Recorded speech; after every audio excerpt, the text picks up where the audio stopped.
Mrs. Castle here, and we're going to talk real quickly about your collage. I've got a bunch of different materials out here, and I want to talk about 3 things. First thing we want to talk about is the variety of things that are out here. There are lots of things out here, lots of different kinds of things that could be used in your collage.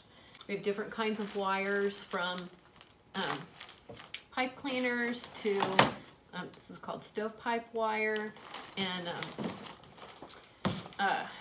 other little decorative kinds of wires like these. Problem with wire, it gets to be a mess. You know, all kinds, several different types.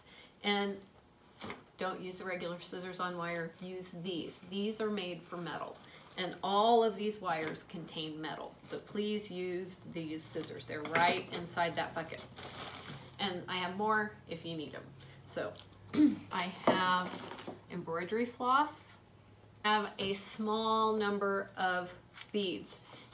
These boxes are all we've got, so I may hang on to these so everybody gets a fair chance, but they're available. So oops. We talked about paste paper already. Lots and lots of different kinds, lots of different colors. Each kind, these are handmade by former students, and all kinds of different textures. Oh my gosh, look at this. Look at that. That is awesome. I have whole sheets, and these are slightly cut up. So plenty of still usable paper there. Yarn. This whole bucket is full of different kinds of yarn. From some super ugly yarn. Oh, but this is soft. Oh, yeah. Super ugly yarn to really cute yarn. So if you have trouble finding an end, ask me, and we'll have scissors out for you to use for this and the paper. This stuff in here, this is actual wool from actual sheep, and these little bits could not be used because they're just too small to get into the yarn. This could be interesting for something, and lots of different colors in here, so it's really pretty. A friend of mine gave that to us, and I can't wait to show her what we make out of it. So I'm sure somebody can come up with something creative. This box is full of fabric, all kinds of fabric. If you get fabric, please ask me for help, and I will help you cut off a reasonable size. Some of the scissors we have aren't the greatest to cut the fabric with, so ask me for help and I will be glad to help you with that. Construction paper. We have lots of other colors of construction paper. All right, and this box, I have been saving this box all year long.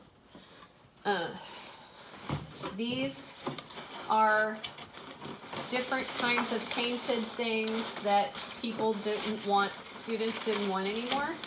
Actually, I've been saving it longer than this year. These are from last year, and these little things are from last year.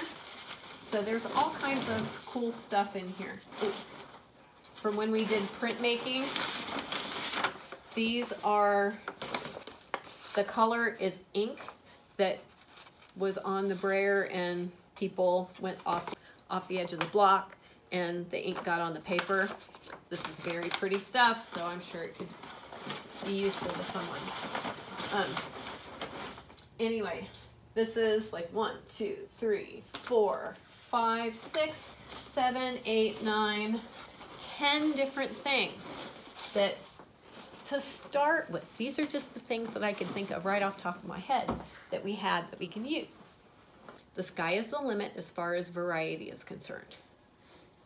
Let's talk about unity. One way that you can help your piece look unified, variety and unity are principles of art, and they're very, very important. When artists make things and they don't think about how it's going to go together, it's not unified, and it doesn't look like a piece of art. So when you're selecting different materials, think about, you know, selecting 3 or 4 basic colors to put together. If you pick red pipe cleaners, so that's one. Oh, and look at this. We even have pink pipe cleaners. So that's starting out with some unity, but you need to use other colors for things, right? If you have a landscape kind of thing, there are lots of green kinds of things. There's lots of green in the paste paper. There's different kinds of green in our bag of wool. And here's 2 different kinds of green yarn, greenish yarn. And here's 3 and 4. And we even have reddish colors in here. So that could be more contributions to the unity thing. Neutrals like black, brown, and white go with anything. So that using those colors over and over again could be a way that you can create unity.